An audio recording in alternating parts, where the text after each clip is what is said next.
Welcome to an episode of You Haven't Read What? I'm Krista. And I'm Christina. Join us to explore unique genres, childhood favorites, and literary classics as we dive into each other's favorite reads. Where one of us is very familiar with the book, the other is reading for the very first time. Let's go!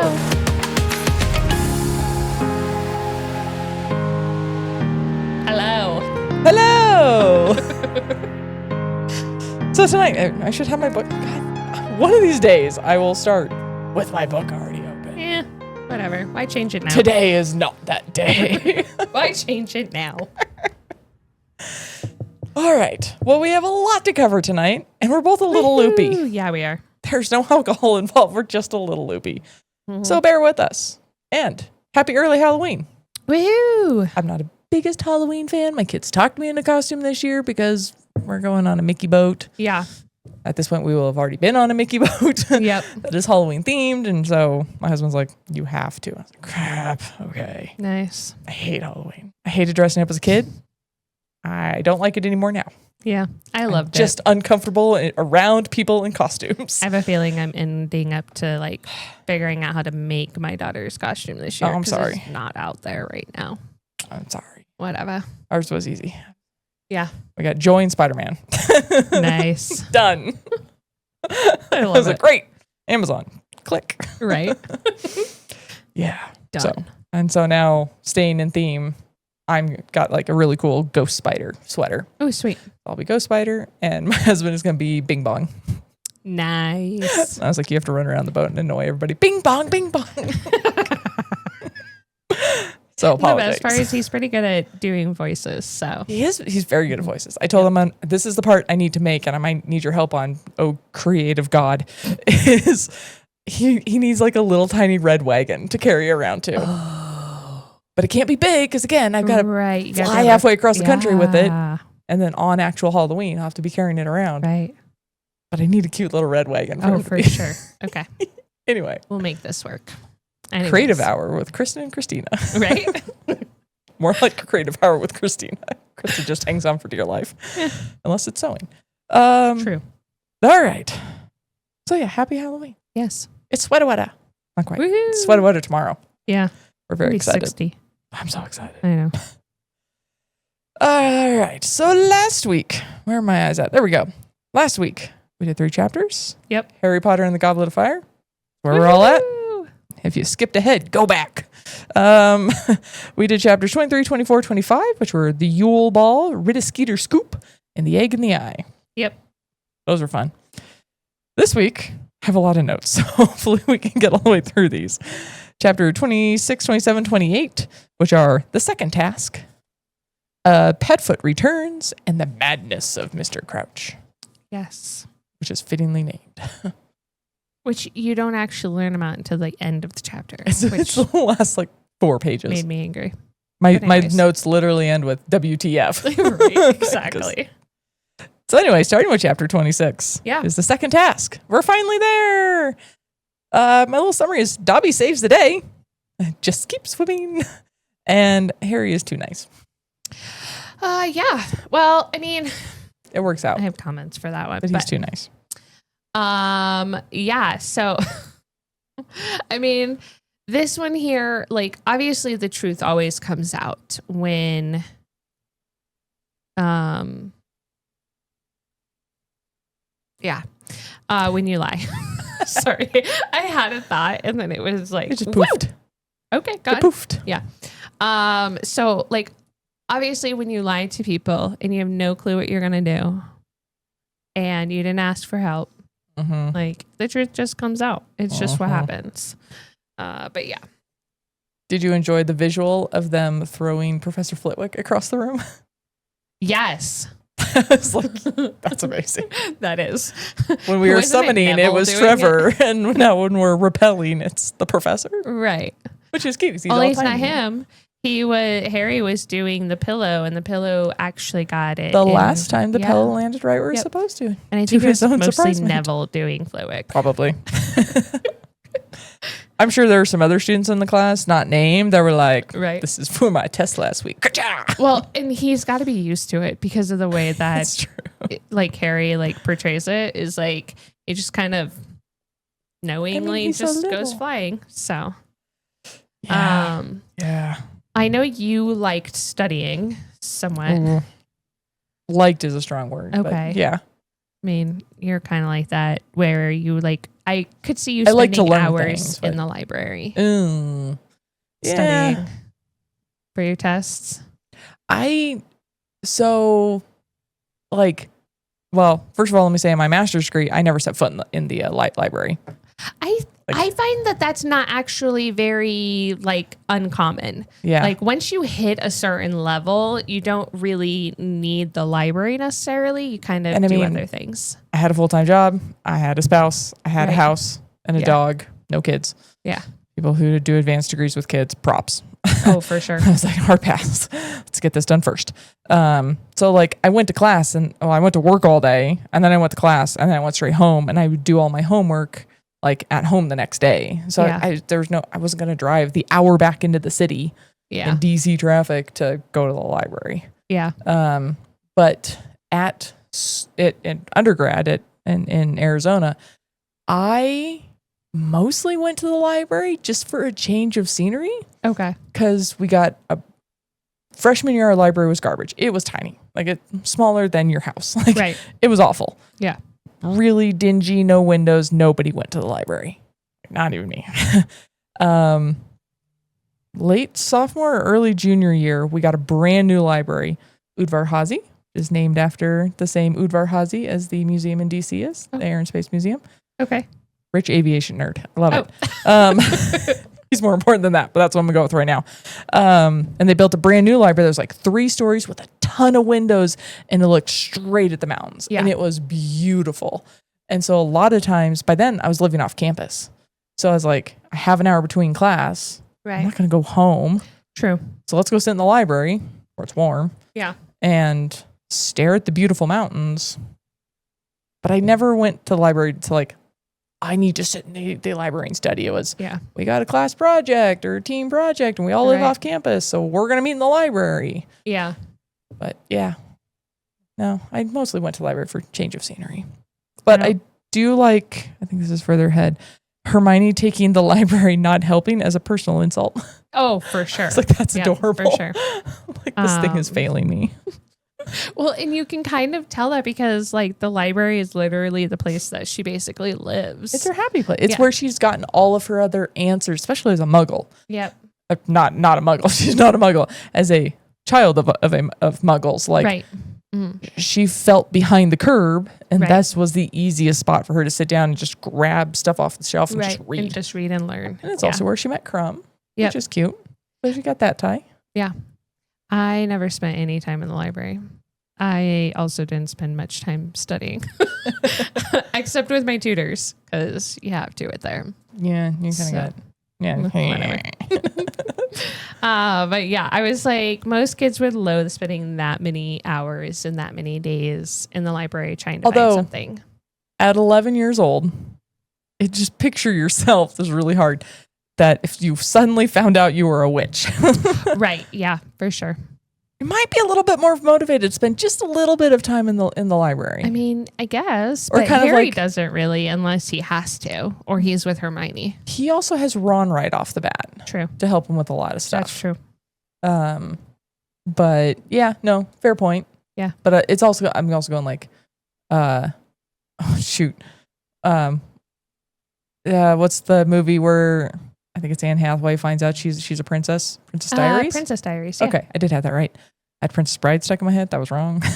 Kind of the same idea. Like all of a sudden, if you found out you were royalty, you'd very quickly want to learn a lot about that. Oh, for sure. Yeah. What is this country I've never heard of? Like, yeah, you'd be a little bit more motivated. That's where Maybe.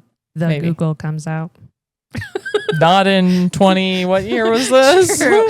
Was it before the internet or after? 2000. Yeah, it's definitely older than Google. Sorry. Oh, man.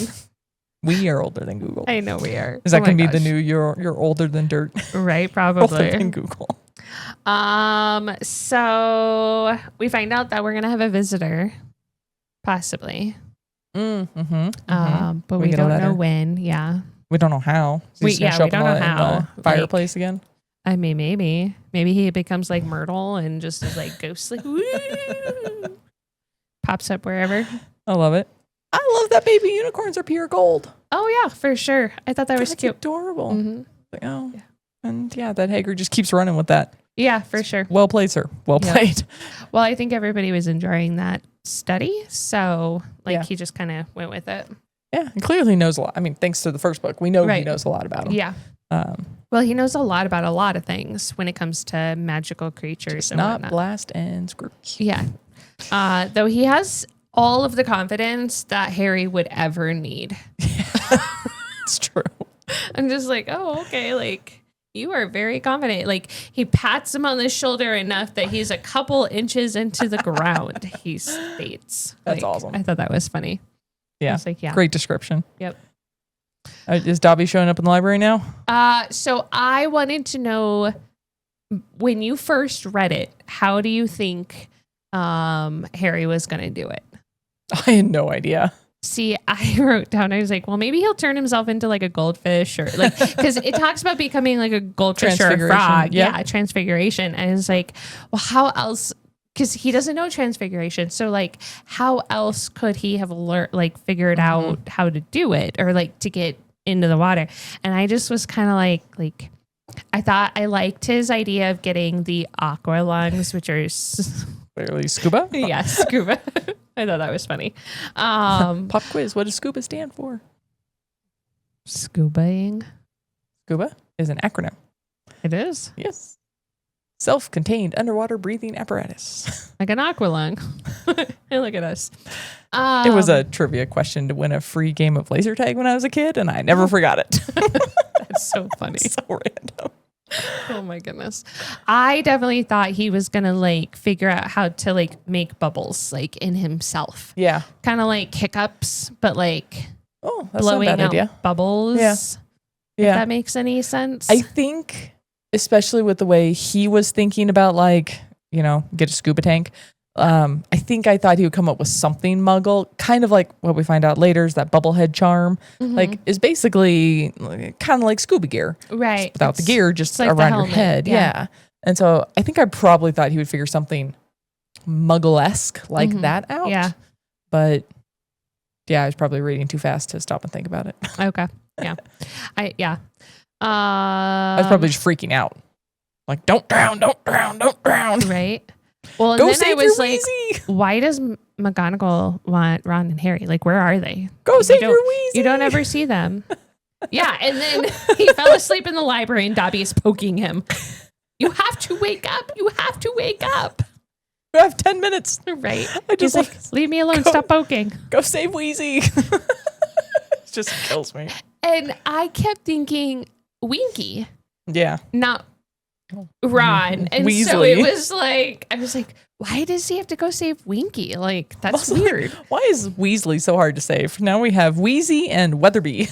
Right? It's not that hard. Yeah, for sure.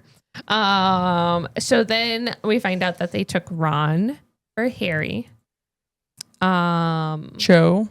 Well, we don't know. Well, Dobby decides to help him and give him. Yeah. Harry's a little hesitant. Well, yeah. Because he's like, last time Dobby helped me, I lost all the bones in my arm. I was like, was that Dobby's fault? Not really, no. I wrote Lockhart in my book. I was like, that was definitely Lockhart's fault. That wasn't Dobby's fault. No. You broke your arm because of Dobby. Yeah. The lack of bones he had nothing to do with. But yeah, I just was kind of like, okay, so Dobby gives him this gillyweed, which is almost like a seaweed, if you ask me. It is. And he has to chew it, and then he decides to swallow it. So there's a show that Water likes to watch, Elena of Avagar, or Avalor. I was going to get there. And when she finds out that she can breathe underwater to go and like, she's basically a queen cool. of a country.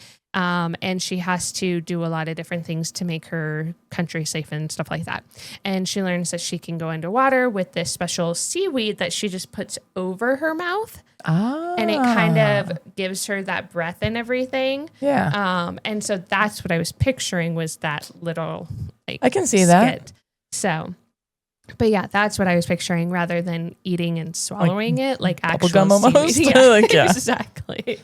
But yeah, so I thought that was really cool though that he gets these gills. Yeah. And he And just then the starts webbed, being able to breathe. Yeah. the webbed hands and feet. Which reminded me of the movie Fudge Nuggets. That's gross. I have always said fudge nuggets, but if you really put those two together in real life, work. That's gross. The one where the kid is literally a sea creature and then he comes up and he's like a human. Animated or not? It's animated. It's Italy. Why am I not like this is a movie that Water absolutely loves. I mean, not Fudge. Little Mermaid. No. Okay. It's a boy who meets another boy. Luca. Yes, Luca. We haven't actually watched it yet, but yes, I've heard Luca, of it. It reminds me a lot of Luca when he gets his webbed feet and his hands and like all the mer people and all of that stuff. It just all reminded me of that.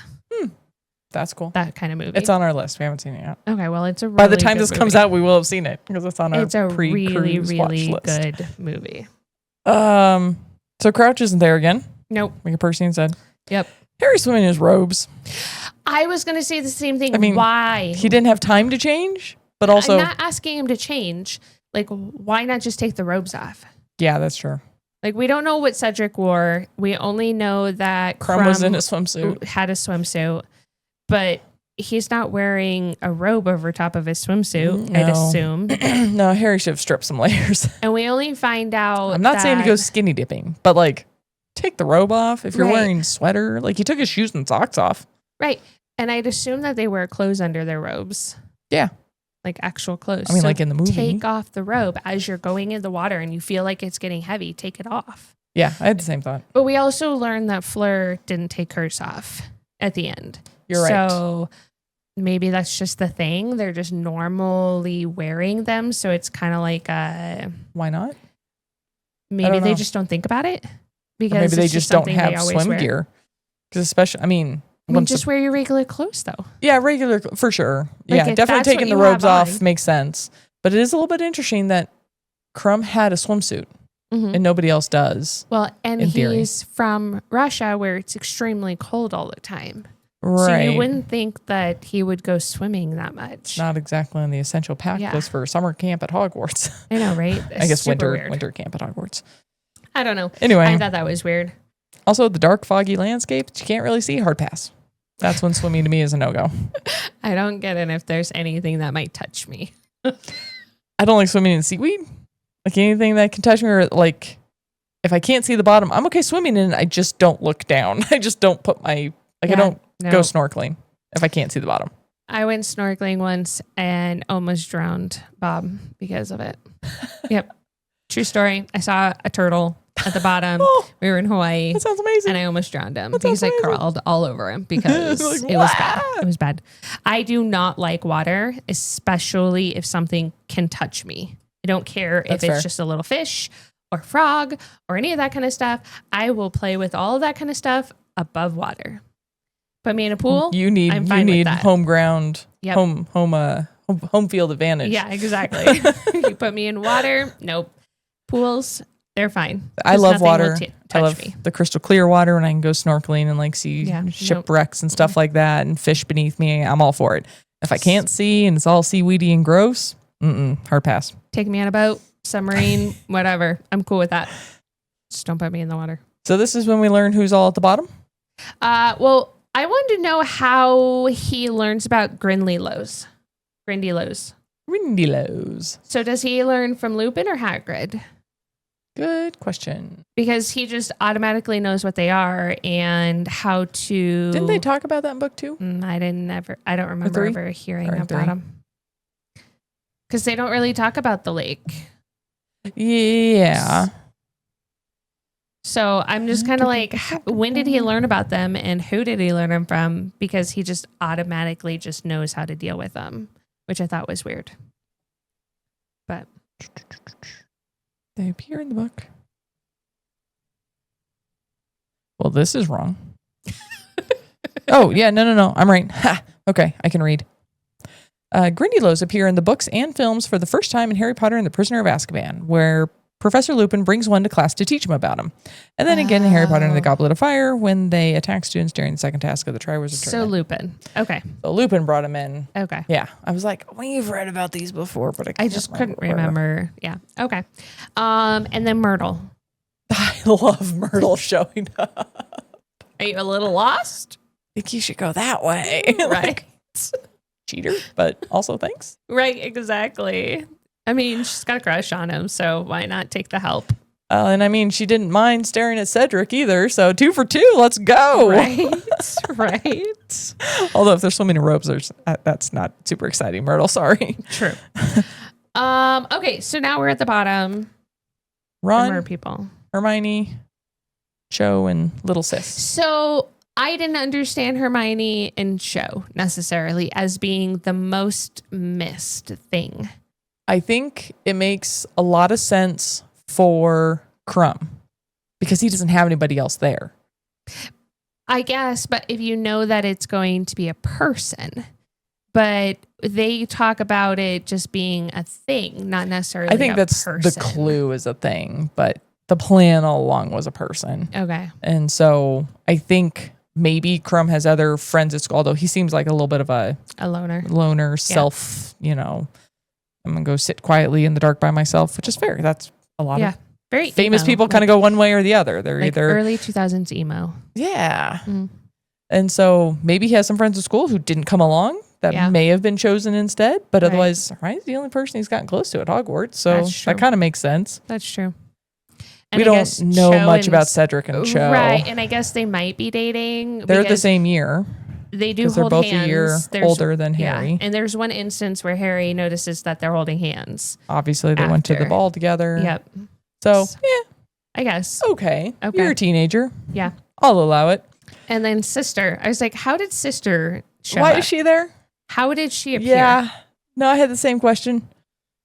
Otherwise, my logic for like a possible 8-year-old for Crumb goes out the window. Right. I was just kind of like, how did sister show up? And like, there's no mention of her before, and then just automatically here, poof. All of a sudden, there's a little sister. Yeah. No, I didn't like that. I thought that was weird. But yeah. So he's only allowed to help one. He's only allowed to help his one person, and the mer people surround him and try to keep him away. Though it is very smart of him that he has, like, he decides that a sharp rock will help cut through. And maybe saves Hermione's leg. Right. Yeah. Yeah. Yeah. Not smooth. No. But the other thing he points out is how the mer people do not at all look like this beautiful little mermaid pose in the bathrooms. And the book has a phenomenal illustration of, like, it kind of, like I said, it kind of looks Planet of the Apes underwater, but it's creepy. There, I hurt my shoulder. I can't pick anything up right now. I'm all gimpy, but they're really creepy and they're really cool, but it's not what you expect. And I love it when that happens. Yeah. I love it when it's like, we have this beautiful image of this singing little princess. And it's like, oh no. And it's completely different. And then they follow him to the surface. Well, so before that, if Victor becomes a half shark, half man, Cedric has a bubble around his head, and Fleur is nowhere to be seen. Yep. And we find out all of that. And then Harry refuses. So Cedric comes after Harry. Harry's first. Cuts Ron. Ron's just dangling like a little puppet. Yeah. And he goes to try to get Hermione out, but they won't let him. They stop him. And Cedric comes, gets Cho, and then Victor comes and tries to chew Hermione out. But luckily Harry's there and gives him the sharp rock. And then he stays to wait for Fleur because, like, he thinks little sis is gonna die. Yeah, and I can totally sympathize and empathize, like the whole thing. Like, I can totally understand where he was with that, going, like, this is the song, like, like, you know. But at the same time, like, he's not allowed to try and save her, but he does it anyways because that just shows that he is such a good person, that he doesn't have the Voldemort evil. You know what I mean?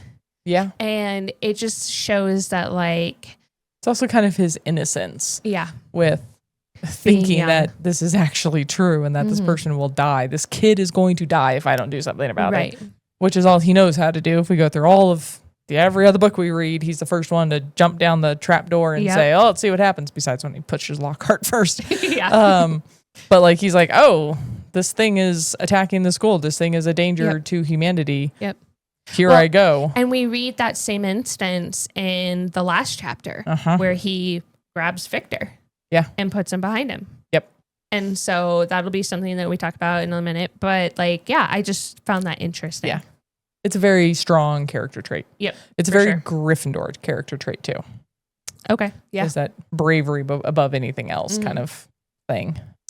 So we do get to the surface. All of them are people follow. Harry feels stupid and annoyed for staying.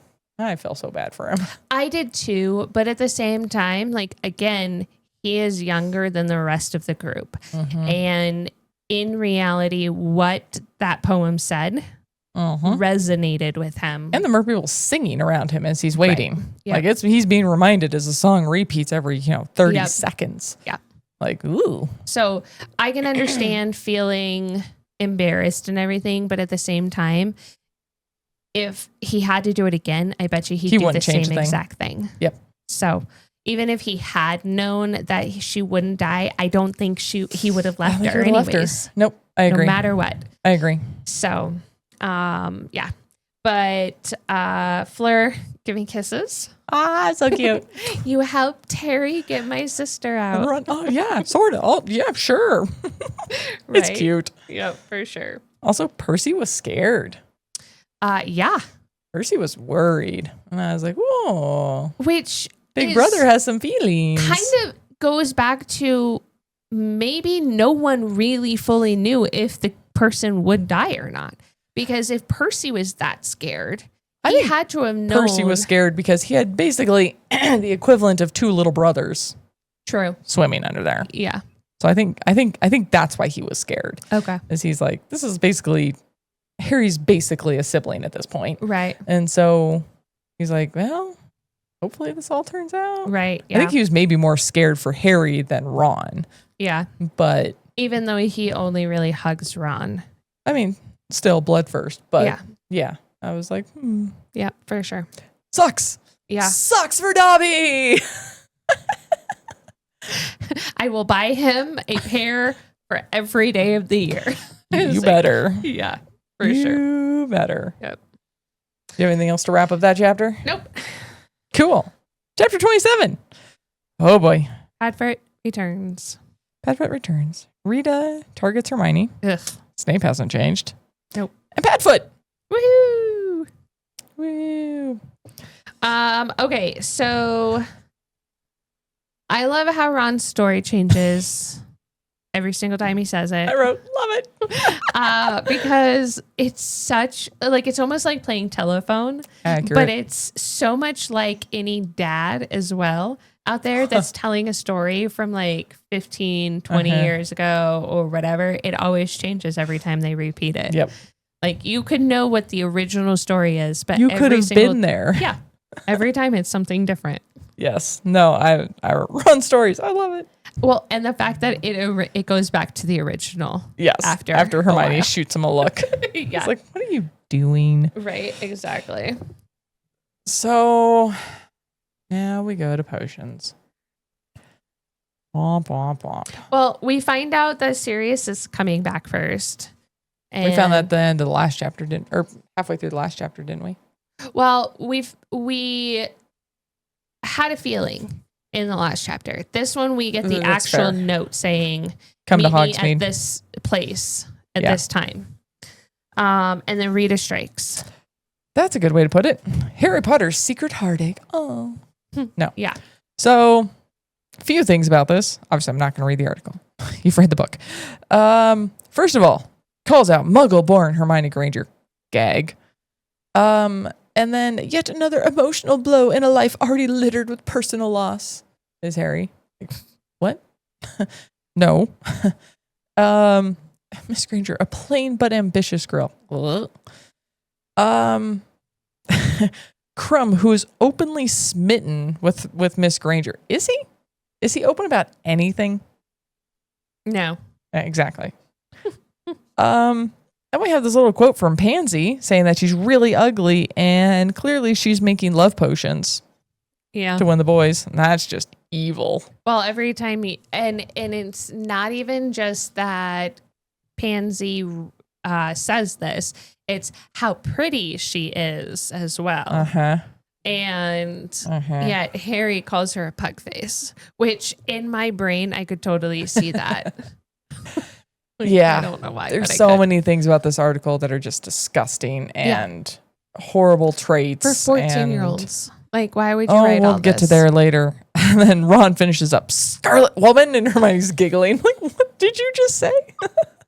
It's what my mom calls them. I love it. I was like, okay. I love it. I just love the way Hermione giggles and is like, right? Coming in? Well, and what's funny is like, if you really think of like the 40s, 50s, 60s era, like that's definitely where that comes from. 100%. And it's great. For Mrs. Weasley to like say that, I'm just like, oh my goodness. I love it. It's hilarious. Love it. I like how the whole time Ron keeps re-asking, so what did you tell him? Because he's jealous. He wants Hermione too. I think so. That's Hermione's secret heartache. It's Ron and Crumb. Again, you can read an article all about that. But Snape. Yeah. He takes points for having the or talking about their love life. He's or like, whatever clearly you were reading it, even though it's sitting in a chair next to them. Excuse me. Yeah. Though I did point out that points are rarely mentioned in the books anymore. Points are disappearing. Yes. Yeah. But I find that interesting because it's like one of those things that was super big in the first two books. And then from in the first two books. The first book constantly. Yeah. The second book, not as much. But we know who wins at the end. Way less. And again, we know who wins. And then now this one, it's just like barely. Yeah.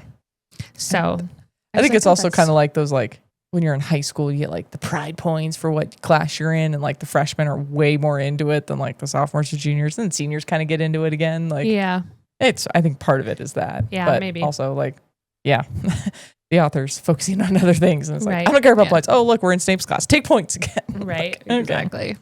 I did look up Veritaserum. Veritaserum. There we go. It is strictly controlled by the British Ministry of Magic. But apparently you can just make it if you're a Hogwarts professor. And Veritas is Latin for truth. Okay. Makes sense. Yeah. Could you imagine a truth serum on Harry? So he's equally worried about Snape learning about Sirius and Cho. It's like, this is the most teenage sentence ever. I know, right?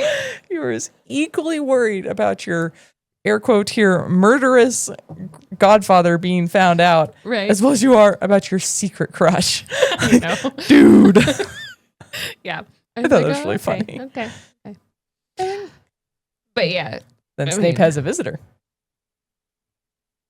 Yes. Karkaroff. Yeah. I was thinking, okay, so last week I mentioned a possible tattoo or stamp of some sort that's like the Death Eater mark or whatever. And again, I think because he's like talking about something on his arm and he goes, rolls up his sleeve, like it's getting brighter. And I was like, oh, I wonder if Voldemort's getting closer. Or stronger or... Well, we know he's getting stronger.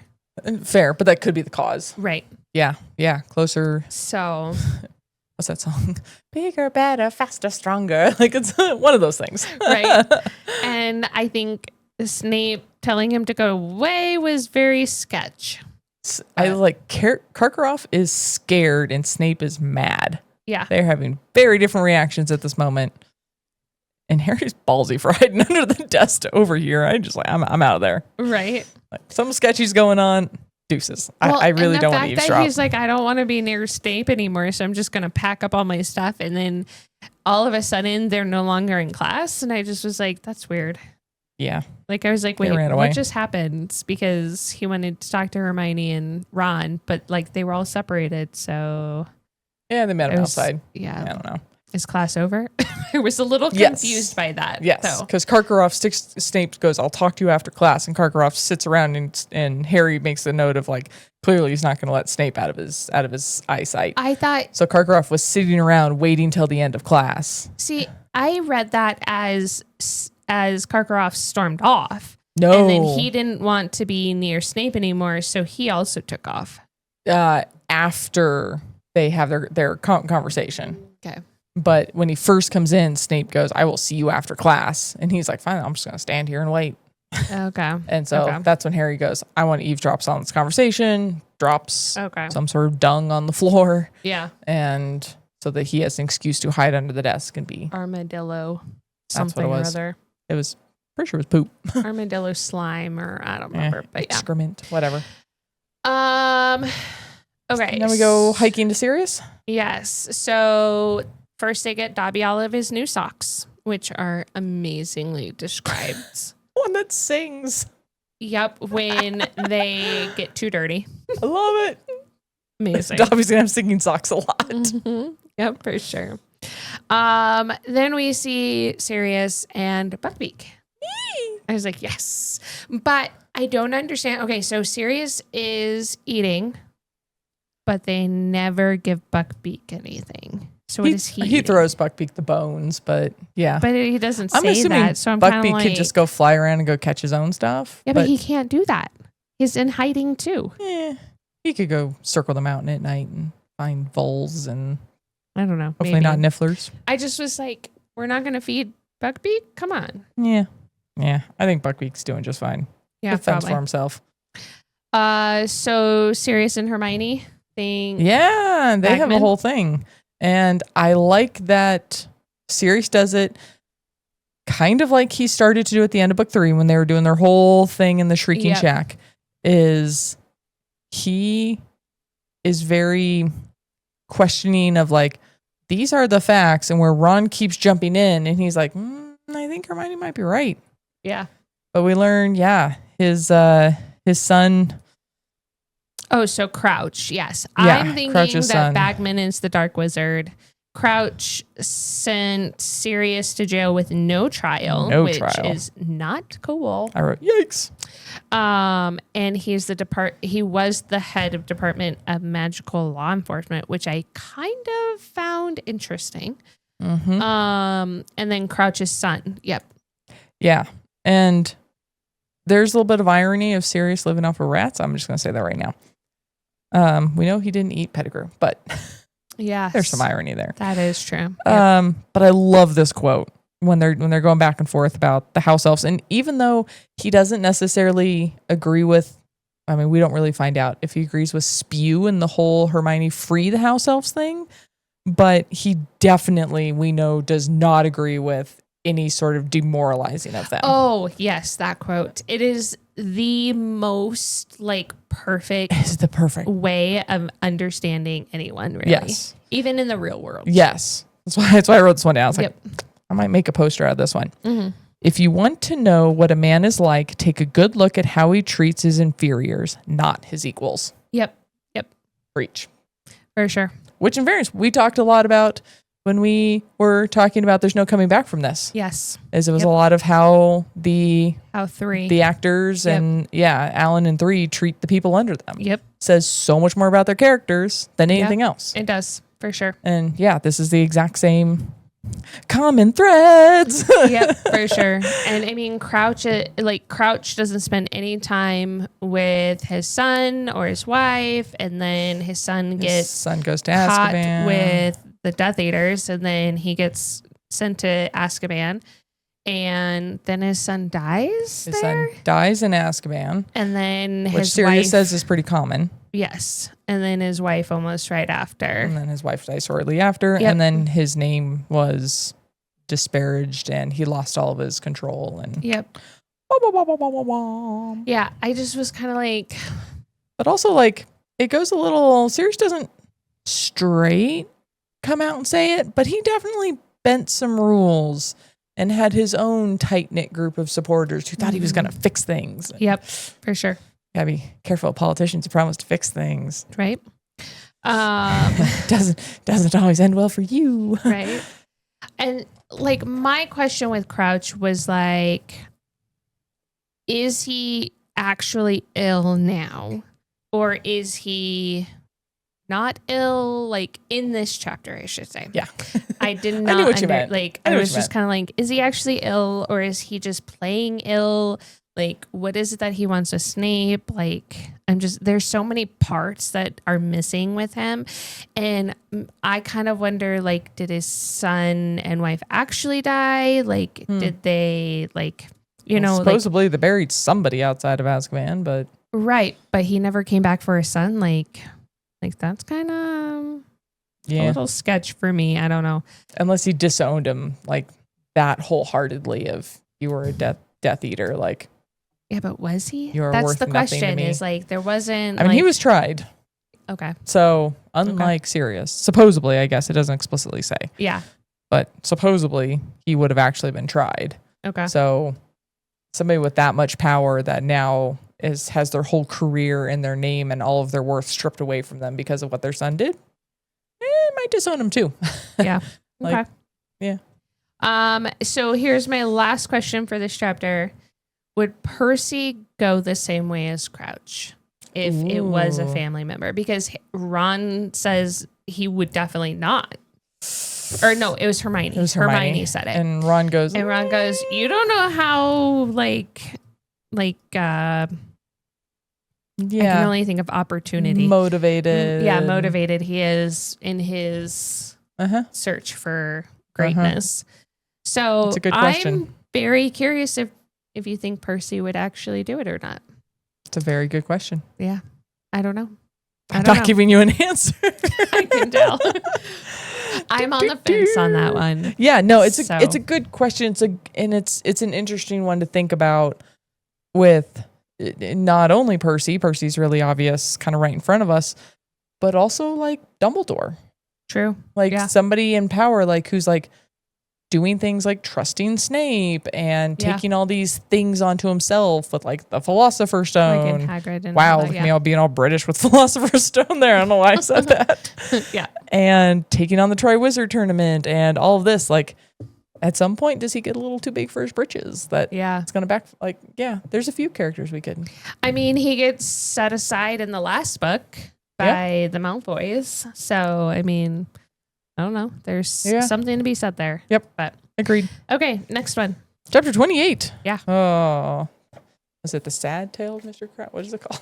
The Madness of Mr. Crouch. The Madness of Mr. Crouch. That's what it is.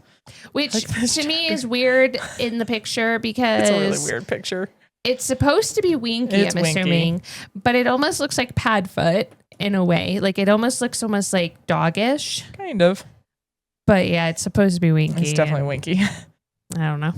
Yeah. The Madness of Mr. Crouch. Anyways. So my summary is a Winky. Yeah. A Winky. And then third task sounds amazing.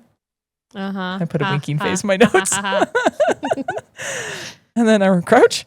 Crumb? What? Right? Like what? How this summary is, how this chapter ends. It's just what is happening. Yep. But first we start off with Winky. Well, with Dobby and before that, they go up and they decide to give Hedwig something. Well, Harry does. Yes, Harry does. Needs a break from Ron and Hermione's bickering. Yeah. So he goes up. But is Hedwig still angry with him? Because she takes the She's excited the to have flight something off to do. Percy. But She's with all of her friends now. She's fine. Okay. Because I was like, if it were me, I would have still been angry with him. That's fair. He basically has ignored her the entire time. And we don't hear of him bringing her treats or any of that kind of stuff to get her back on his side. So, but Butterbeer a picture for you. Is partly alcoholic. Yep. I didn't know that. Did not realize that. Okay. Very slightly, but yes. So is it like non-alcoholic where it's got a little tiny bit, but it's not actually alcohol? Does that make sense? I think it is actually alcohol. I think it's just like an extremely small amount. Okay. So Winky is drunk. Yeah, because even Hermione's like, there's nothing in that. And Dobby's like, not for a house elf. And I was like, oh, yeah, you also weigh like 10 pounds and never drink, I'm sure. So, yeah, it's going to hit you like a ton of bricks. Yeah. Like, ouch. Yeah. Yeah, poor Winky. But she's going on about Crouch's secret, and she's not going to tell anybody what Crouch's secret is and all this. And I'm like, eventually it's going to come out, I think. Eventually. But they're setting you up. They're setting you up right now. There's a lot of prodding. And Hermione cannot stop. No. Like, I understand. However, you're making them angry. And now they're ashamed of Dobby. Right. Like, ooh. Right? Read the room. And Dobby's like, leave me out of it. Yes. Please, like miss, leave me out of it. Please don't. Please don't. I was like, yes, that's funny. Yeah. Yeah. But they're all ashamed. Yep. And they cover her. Which is kind of sad. Yeah. And then they shove all of them out, but with food. So that was nice. Yep. Because I was kind of surprised they still gave the food, even though they were angry with Hermione. Serious, get the ham.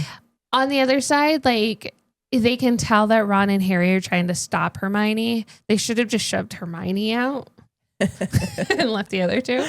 But that's fair. That's fair.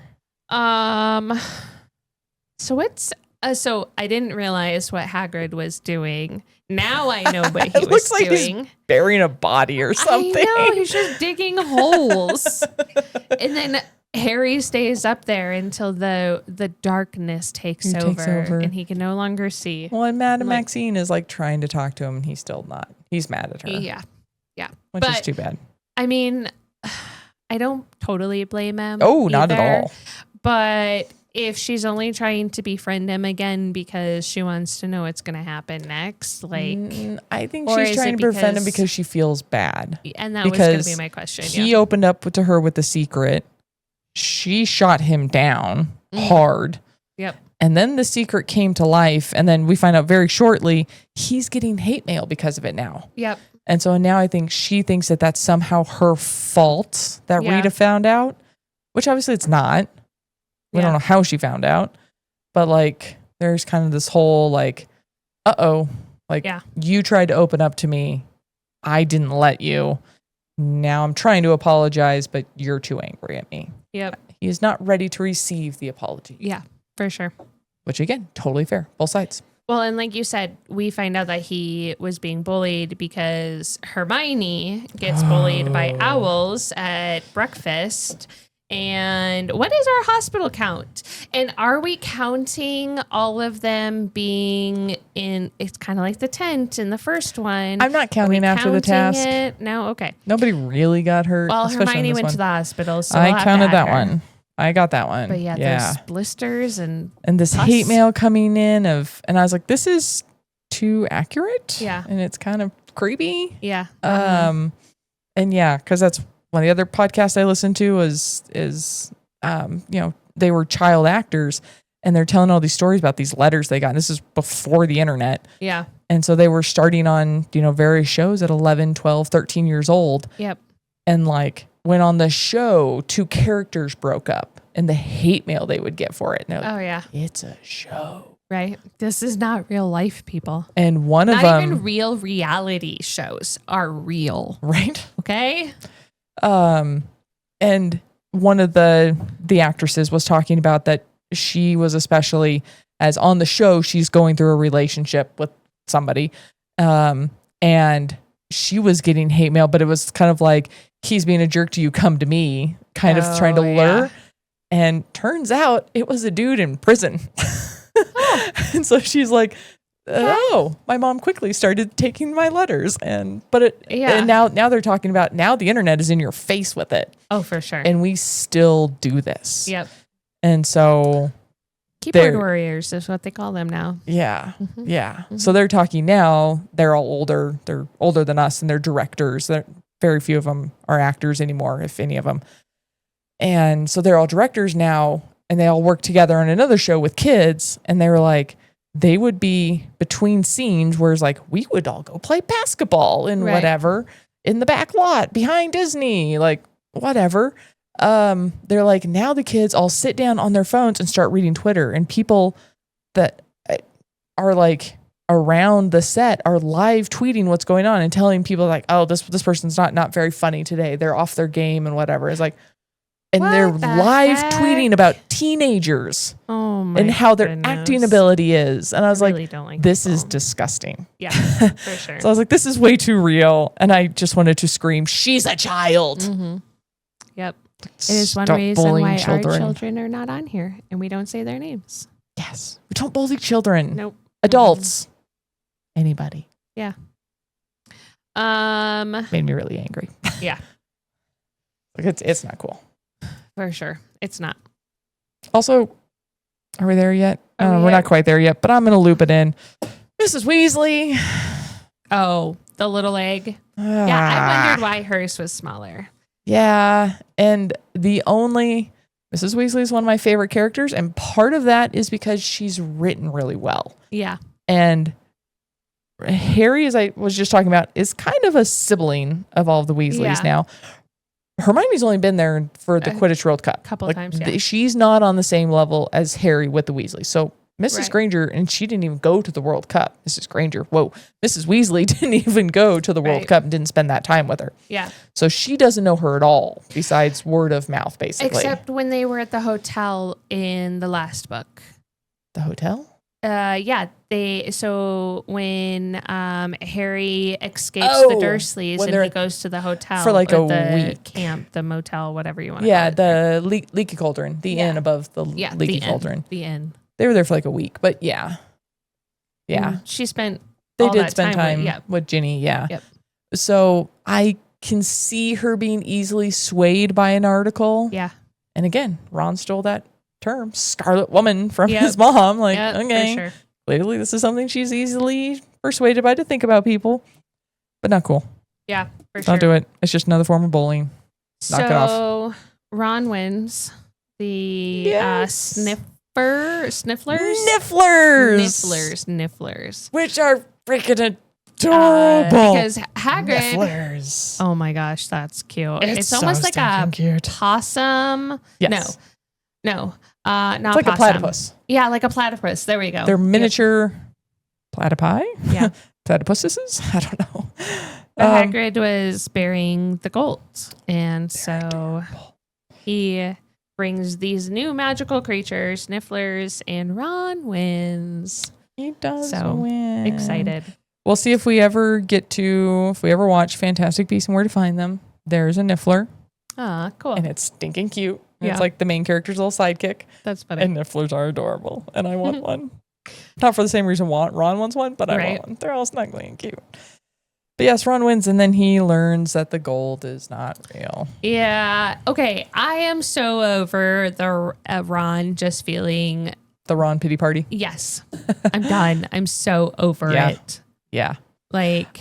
And they both, talking about the Quidditch World Cup, they both have points. Like, they're both right. That Ron's like, well, you should have told me. Yeah, but... Like, Harry should have. And Harry's like, mass chaos kind of exploded. I never got a chance. Or he just didn't think about it from then. Yeah. Like, in all honesty, it would have totally slipped my mind too. You had a whole Quidditch match. And yeah. Like, yeah. So, no, I was like, you both got a point. But yeah, Ron, Harry's not ditching you because you don't have money. Get over it. Right. He's not going anywhere. He's a better friend than that. So how is Rita getting her knowledge? That's the thing that everyone How wants is she? To know. Oh, I have lots of things underlined in my book you can't see. I know, right? I have no clue. No clue. But it was smart to go ask Moody. Yes. Is there somebody with invisibility cloak? That was clever. Yeah. Well for done. Sure. Good loophole to close. Go Hermione. Yep. Okay, so the maze is the third task. Yeah. Ooh. I love that. Bagman reads the room that both Cedric and Harry are very concerned about their Quidditch pitch. Yeah. I think it's fantastic. I would have been too. Come on. Look, you wrecked our field. Mm-hmm. Like, don't worry, we'll put it back. Right, for sure. Also, like the Hagrid's growing it. Yeah. Pretty cool. That is cool. And give it one more month and it'll be 20 feet tall, I think you said. Something like that. Something like that. But yeah, I like how they just like climb right over them to get over to them. I was like, okay. Quick, let's take an overfield shot. I know, right? Exactly. Well, you know the easiest way out of a maze, right? Just keep turning in the same direction. Pick Seriously? left or right and just keep going that direction when you're in like a corn maze or anything like that. Because then as soon as you hit a wrong turn, you'll never double back. You'll just, you will eventually, it's the fastest way to get in and out, is to pick left or right. But they want to get into the middle. So they'll that have is to harder. do something different. But yes, and there's also going to be things in the way and stopping them. And for all we know, it's like the staircases at Hogwarts and it's going to change and all this goes out the window. Right. But all you muggles listening that are not going through a magic corn maze this fall. Yeah, exactly. This is coming out a couple days before Halloween. So enjoy your if corn you've mazes. done your corn mazes, there you go. Turn left or right. Just pick one and continually turn the same direction.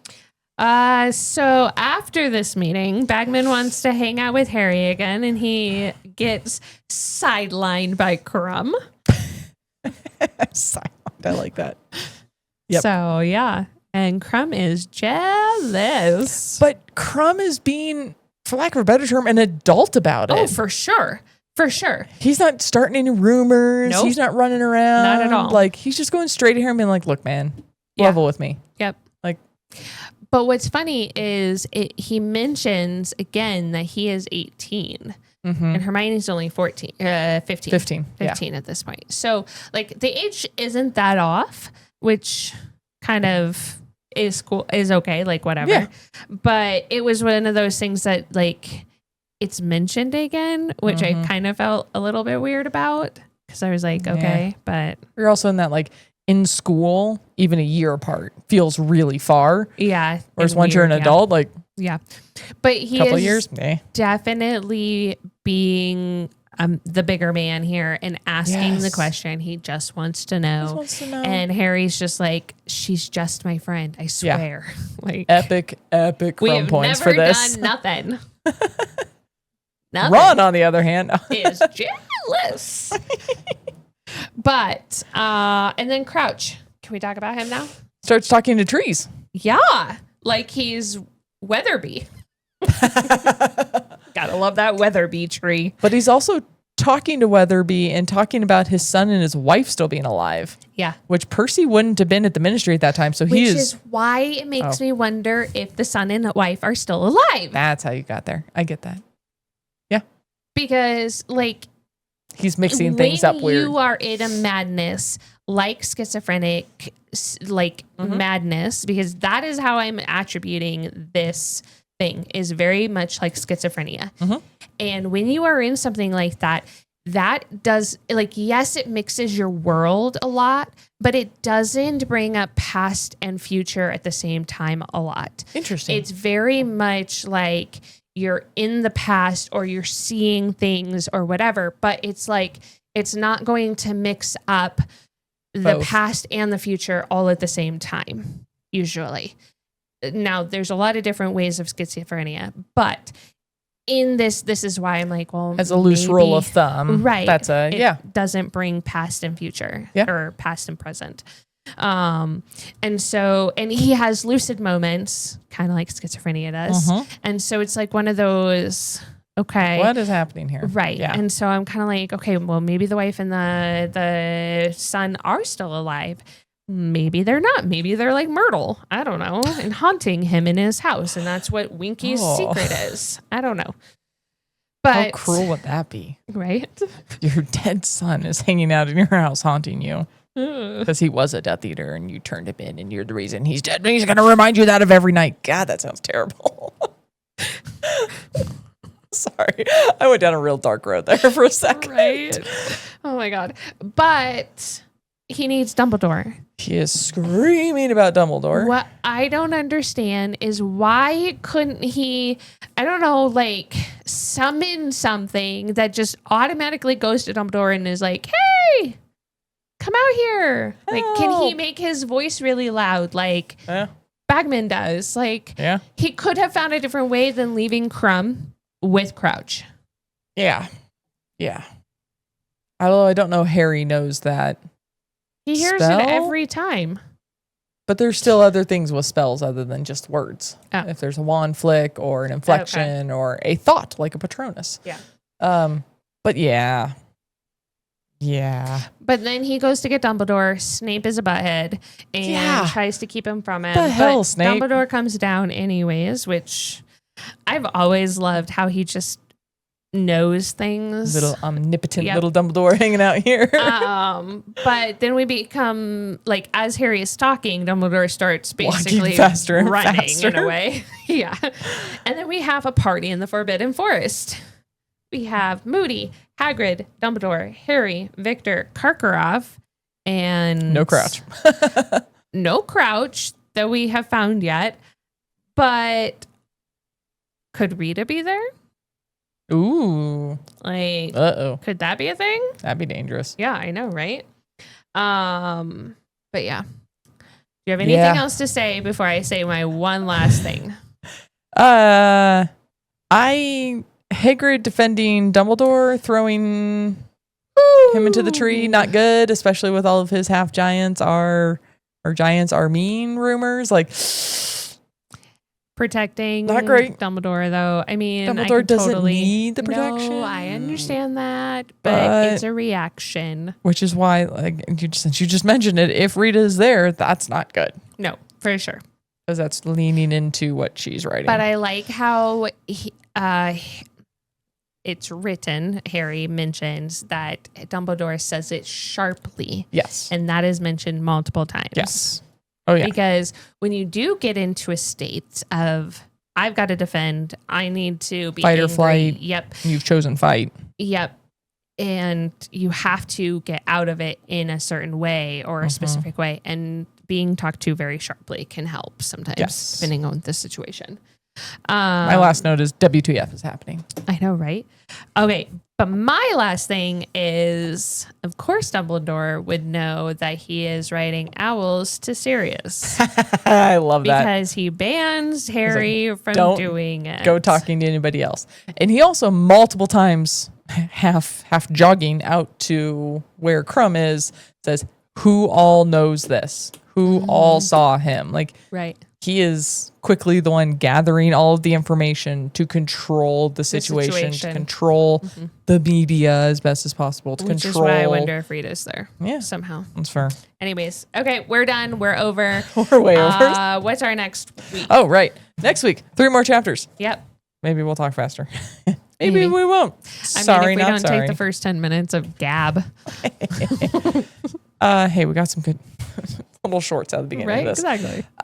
Next week, we're going to do 3 chapters, 29, 30, 31, which are The Dream, The Pensive. I have to say it like Dumbledore says it, The Pensive. Okay. And The Third Task. Ooh, okay. Cool. So far, this book is holding up as one of my favorites. Yeah. Okay. Well, we'll see y'all next time. Bye. Bye. Thanks for joining us for this episode. If you had fun, please follow, download, and review this podcast on your preferred listening platform. If you're ready for the next chapter, join the spoiler-free conversation on our Facebook group. Search You Haven't Read What? The podcast. Or on Instagram and YouTube for exclusive videos and behind-the-scenes content. Have a great week. And we'll catch you on the next page.